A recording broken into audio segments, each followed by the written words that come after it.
السلام علیکم ورحمۃ اللہ۔ ایک مرتبہ پھر آپ کو پہچان رمضان ٹرانسمیشن جیو ٹیلی ویژن نیٹ ورک پر خوش آمدید کہتا ہوں۔ پروگرام ہے، سیگمنٹ ہے معجزے میرے رسول کے صلی اللہ علیہ وآلہ وسلم۔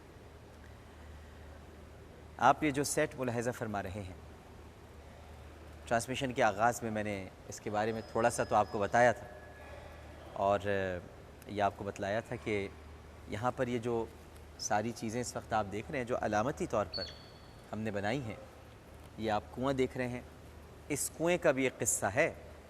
پہلے میں آپ کو بتا دوں، اس کنویں کا بھی ایک قصہ ہے۔ جب وقت آئے گا تو ہم ضرور آپ کو اس کنویں کا قصہ بتائیں گے۔ اور یہ جو مور تشریف فرما ہے، یہ آپ ان کے پر دیکھ سکتے ہیں، بھی آرام فرما رہے ہیں، وہ جاگ گئے جناب۔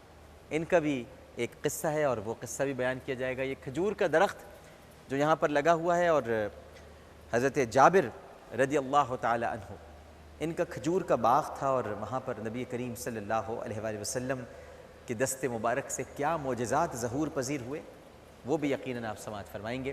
اور ساتھ ساتھ یہاں اگر ہم پیچھے جاتے ہیں تو آپ دیکھیے یہ ایک مٹکا رکھا ہوا ہے، پتہ نہیں کیمرے پر آ رہا ہے کہ نہیں آ رہا ہے، لیکن اس مٹکے کی علامت جو یہاں پر موجود ہے، اس کا بھی تعلق ہے نبی کریم صلی اللہ علیہ وآلہ وسلم کے معجزے سے۔ مجھے بتا دیں کہ آ رہا ہے کہ نہیں آ رہا، تو میں یہاں سے پھر تو مجھے بتا دیجئے۔ اور یہ ہے جناب ایک ہانڈی کا ایک بڑا تذکرہ آتا ہے ناظرین کرام، اور وہ تذکرہ ہے کہ ایک مقام پر کچھ کھانا کم پڑ گیا، تو میرے اور آپ کے آقا و مولا حضرت محمد مصطفیٰ صلی اللہ علیہ وآلہ وسلم نے اپنا دست مبارک اس ہانڈی میں ڈالا، تو سب نے سیر ہو کر کھانا کھایا اور کھانا کم نہیں پڑا۔ اور ناظرین کرام، یہ بھی ایک چھوٹی سی علامت ہے، یہ تنور کی علامت ہے، تنور، اور اس تنور میں جو ہم نے یہ علامتی طور پر یہاں رکھا ہے، اس سے بھی ایک واقعہ منسوب ہے جس کا تذکرہ ہم ضرور کریں گے۔ تو آج نبی کریم صلی اللہ علیہ وآلہ وسلم کی پیدائش پاک سے ہم شروع ہوتے ہیں، اور سرکار اقدس صلی اللہ علیہ وآلہ وسلم کی پیدائش تو خود ایک معجزہ ہے۔ حضرت حلیمہ سعدیہ رضی اللہ تعالی عنہا، میرے آقا صلی اللہ علیہ وآلہ وسلم کو جنہوں نے دودھ پلایا، اور آپ ان کے احترام میں کھڑے ہو جایا کرتے تھے۔ حضرت حلیمہ سعدیہ رضی اللہ تعالی عنہ بیان فرماتی ہیں کہ جب ہم ننھے حضور صلی اللہ علیہ وآلہ وسلم کو لے کر اپنی آبادی کی طرف گئے، تو ہماری آبادی ننھے حضور کی خوشبو سے مہک اٹھی۔ ایسے لگا کہ جیسے عنبر اور مشک کی خوشبو، ہر شخص کے دل میں آپ صلی اللہ علیہ وآلہ وسلم کی محبت اور عقیدت جاگ اٹھی۔ سبھی آپ صلی اللہ علیہ وآلہ وسلم سے پیار کیا کرتے تھے۔ جب کسی کو کوئی تکلیف ہوتی تھی تو ناظرین کرام پتہ ہے وہ کیا کرتا تھا؟ حلیمہ سعدیہ فرماتی ہیں کہ جب کسی کو کوئی تکلیف ہوتی تو وہ آپ کا دست مبارک اس جگہ مس کرتا جہاں اس کو تکلیف ہوتی ہے، تو اللہ کے حکم سے وہ شفا یاب ہو جاتا۔ یہ ننھے حضور ہیں، ننھے حضور صلی اللہ علیہ وآلہ وسلم۔ فرماتی ہیں کہ یہاں تک کہ جب ہمارے مویشی بیمار ہوئے، ایک مرتبہ ایسا ہوا کہ ہمارے مویشی بیمار ہو گئے، تو ان کا علاج بھی نبی کریم صلی اللہ علیہ وآلہ وسلم کے دست مبارک ہی سے ہم کیا کرتے تھے۔ ایک مرتبہ ایسا ہوا ناظرین کرام کہ میرے ننھے آقا صلی اللہ علیہ وآلہ وسلم جب کم سن تھے، چھوٹے تھے، اور اپنی عمر مبارک کے چھوٹے سمجھانے کے لیے کہہ رہا ہوں، میرے سرکار چھوٹے کبھی نہیں تھے، بس بتانے کے لیے، چونکہ عمر میں ہم تذکرہ فرما رہے ہیں، ورنہ چھوٹے تو ہم سب ہیں، بڑے صرف وہی ہیں۔ تو نبی کریم صلی اللہ علیہ وآلہ وسلم جب اپنی عمر مبارک کے 7ویں برس میں تھے، تو آپ صلی اللہ علیہ وآلہ وسلم کو آنکھوں میں تکلیف ہو گئی۔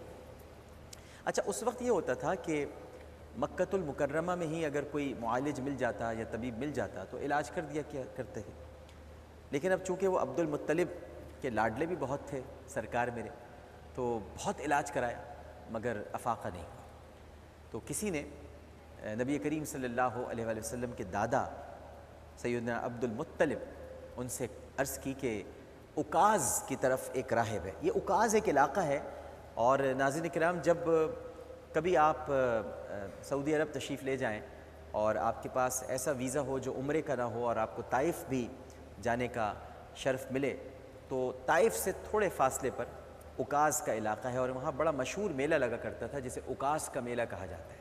اور اسی میلے میں حضرت حارثہ، زید بن حارثہ رضی اللہ تعالیٰ عنہ کو فروخت کر دیا گیا تھا، اور پھر وہ حضرت خدیجۃ الکبریٰ رضی اللہ تعالیٰ عنہا کے ذریعے سے نبی کریم صلی اللہ علیہ وآلہ وسلم کی خدمت میں آئے تھے۔ اور پھر جب حضرت زید بن حارثہ کو لینے کے لیے ان کے چچا پہنچے، تب بھی وہ ان کے ساتھ نہیں گئے اور کہا کہ میں سرکار کی غلامی سے اپنے آپ کو آزادی نہیں دلاؤں گا۔ کیا خوب غلامی ہے، کیا خوب غلام ہوں میں۔ تو یہ وہ اکاز کا علاقہ ہے۔ تو کسی نے بتایا کہ اس طرف ایک راہب ہے اور وہ آنکھوں کا علاج کرتا ہے، آپ وہاں تشریف لے جائیے۔ حضرت عبد المطلب اپنے پیارے پوتے حضرت محمد مصطفیٰ صلی اللہ علیہ وآلہ وسلم کو اپنے ساتھ لے کر راہب کے پاس گئے۔ اس وقت راہب کا عبادت خانہ بند تھا۔ راہب کو آواز دی گئی مگر اندر سے کوئی جواب نہیں آیا۔ اچانک عبادت خانہ لرز اٹھا، راہب جلدی سے باہر آیا۔ اس نے حضرت عبد المطلب سے آنے کا مقصد دریافت کیا، اور جیسے ہی سرکار اقدس صلی اللہ علیہ وآلہ وسلم پر اس کی نگاہ پڑی تو اس نے کہا کہ اے محترم بزرگ، یہ جو آپ کے ساتھ اس وقت آئے ہیں یہ اس امت کے نبی ہیں۔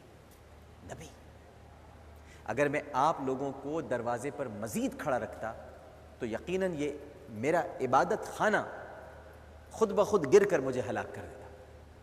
پھر اس راہب نے نبی کریم صلی اللہ علیہ وآلہ وسلم کی دکھتی آنکھ کا علاج کرنے کے بجائے یہ کہا کہ یہ خود بخود صحیح ہو جائے گی، یہ تو خود طبیب ہیں، ان کا میں کیا علاج کروں۔ اور پھر یہ کہا کہ اے عبد المطلب، ان کو جلدی سے یہاں سے لے جائیے، کیونکہ اور ان کا خاص خیال رکھیے، کیونکہ اگر کسی دشمن یا بدبخت کو خبر ہو گئی تو وہ آپ صلی اللہ علیہ وآلہ وسلم کو نقصان پہنچائے بغیر نہیں رہے گا۔ اب یہ دیکھیے میرے سرکار صلی اللہ علیہ وآلہ وسلم کا معجزہ ہے کہ اللہ سبحانہ و تعالی نے نبی کریم صلی اللہ علیہ وآلہ وسلم کی قوم کے دل میں اور ہر دیکھنے والے اور زیارت کرنے والے کے دل میں سرکار صلی اللہ علیہ وآلہ وسلم کی محبت پیدا فرما دی تھی۔ ایک بڑی خوبصورت ناظرین کرام حدیث ہے جس کے کچھ خوبصورت پہلو آپ کے سامنے بیان کروں گا، لیکن اس سے پہلے حضرت رفع بن رافع وہ بیان کرتے ہیں کہ بدر کے دن میری آنکھ میں تیر لگا اور میری وہ آنکھ پھوٹ گئی۔ میں نبی کریم صلی اللہ علیہ وآلہ وسلم کے پاس گیا، آپ صلی اللہ علیہ وآلہ وسلم نے میری آنکھ میں لعاب دہن، سرکار کا لعاب دہن، یہ لعاب دہن جو مبارک ہے یہ ڈال دیا اور دعا فرمائی۔ فرماتے ہیں کہ مجھے ذرا بھی تکلیف نہ رہی اور میری آنکھ بالکل صحیح ہو۔